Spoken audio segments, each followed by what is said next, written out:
Alright, so show how to replace the top engine torque mount on the Ford 500. This is a brand new mount, and even the insert here is brand new. And you can see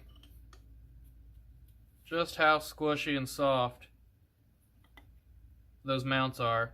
And that is why on these cars, these mounts wear out so fast. If you're watching this video, you probably already know that, but maybe you don't know it's a very common thing. You can replace this mount, and within a fairly short amount of time, it will be completely cracked again, and it will need replaced. Where the engine bolts to here, the engine will be able to slam back and forth. Some people think there's issues with the transmission because they'll feel that hard slamming, and they'll think it's slamming in to gear, and it's just the engine mounts. I think it was just the geometry of the design. For whatever reason, they just don't hold the engine very solid, and it just destroys the mounts. And then also with this mount being so weak, that doesn't help anything. So I have made a solid polyurethane replacement bushing put in here that will add rigidity to this, make it last a lot longer than this flimsy one. You can see just with a pinky, I'm able to completely flex it all the way to the side with no issue at all.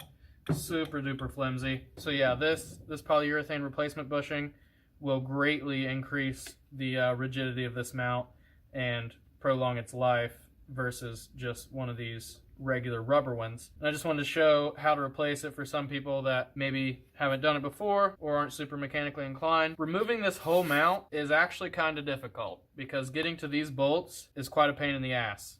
I don't have a car here. I don't have access to a car to show you. I've worked on them before. I've replaced these mounts before, but I don't have a car of my own. But yeah, the hardest part is probably going to be removing this mount if you decide to go that way. There is a way you can do it without, well, there's a few ways you can do it without actually removing this, and you can leave this whole thing in the car and just remove this part right here. Now, if you do remove the whole thing, you could use a hydraulic press and press this bushing out. You could try to use something like a ball joint remover if you have the right adapters to push on the outside of the bushing and leave room for the bushing to come through, whatever. You could do that. You could do that off the car or on the car if you have the right adapters. So another way you can do it is take a hacksaw blade or even a reciprocating saw or a sawzall and cut through just the steel insert sleeve. You don't want to cut this aluminum outside part at all, but just stick this through here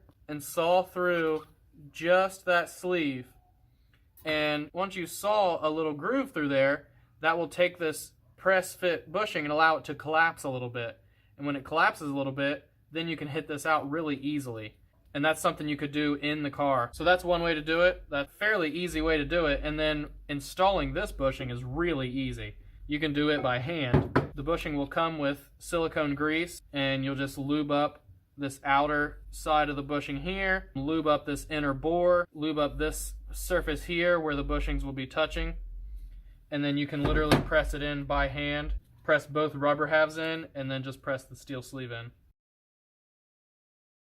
Alright, so my camera decided to stop filming that. Don't know what filmed and what hasn't. I haven't went back and checked, but I essentially just sat this here in the vise to where the aluminum edge was touching the vise jaws, but the steel sleeve still has room to come out the bottom. And then I just used a hammer and a punch and worked my way around the edge of this bushing and slowly hit it out of there. So that is one way that this could be replaced. If I didn't get it on film, also, you can use a hacksaw blade and stick it down through the bushing and cut through this outer steel sleeve. Don't cut out into the aluminum mount itself, but just through the sleeve. And once you cut through it, you'll allow that steel sleeve to collapse with the gap from the blade. It'll collapse a little bit, and that will release the tension of the press fit, and you'll be able to hit this out a lot easier. Which, if this was mounted in the car, if I left this in the car, that's probably what I would do. I would leave this all bolted up because these bolts are really hard to get to. I would leave this all bolted up, use the hacksaw blade, cut through it, and then hammer it out really easily, and then just put the new bushing in by hand.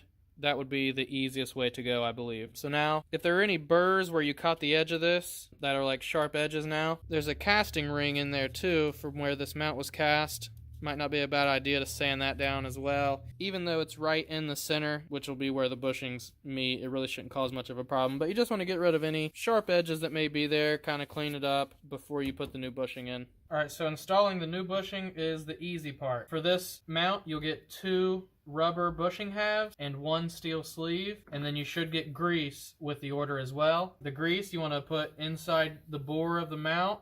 You want to put it here on this edge and then the same on the other side. And then you want to grease all of these outer edges of the bushing where it will slide in there. You want to grease the face of it here where the bushings will touch each other inside there. And then you really want to make sure you get some in this inner bore here where the steel sleeve goes through, and that's the same for both halves. I'm not going to grease this one up because this is just as a demonstration, and this is still a good bushing that can be sold. I might grease the center pin up because it's kind of a pain to get back out with the metal against the dry rubber. So, super easy. Doesn't matter. There's no direction to it. Doesn't matter. Just center it in there. These bushings are directional, where they have this slot, and you want to make sure that slot is like to the front of the car and the back of the car. I purposefully used this size of steel tubing so that it's a little larger than it needs to be, so that you still have some room in there for the bolt to move a little bit, so you can center it just like you can with this mount. And this is aluminum in the center of this one, where this is a steel sleeve, so it's stronger as well. So one bushing half in there, completely seated. The other bushing half, it's in there. And then I will put a little bit of grease on the steel pin so that it's a little easier to get in and out of there for me, because the dry rubber against this dry metal grips pretty well. This is silicone-based grease. You wouldn't want to use petroleum-based grease. Petroleum-based grease can degrade rubber over time. Silicone-based grease is the best option there. And then just press that in.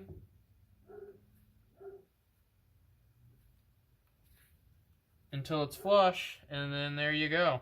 Now, I normally make these mounts out of 70A shore hardness polyurethane. 70A shore hardness is pretty good for just a daily driving car that you just want an upgrade from the factory rubber.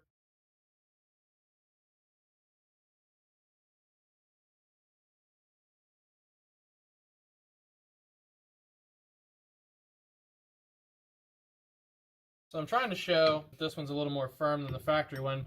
You can definitely tell more firm, but this does still have some flex. It does still have some give. It will still absorb vibrations. This one obviously is very, very soft. So at an idle, this one, when it's brand new, is great. It sits there and it absorbs all the vibrations because it's super soft. But then as soon as you give it gas, or this thing starts to get some age on it, it really flexes it and it allows it to move way too much. So this is like a nice happy medium to where it'll still absorb some vibrations, but it's way more secure and way more durable and should have a lot longer service life than this OEM bushing. And there you go. Now you've got a brand new solid polyurethane mount for your car, which should be way more durable and hold the engine in place a lot better than that OEM bushing.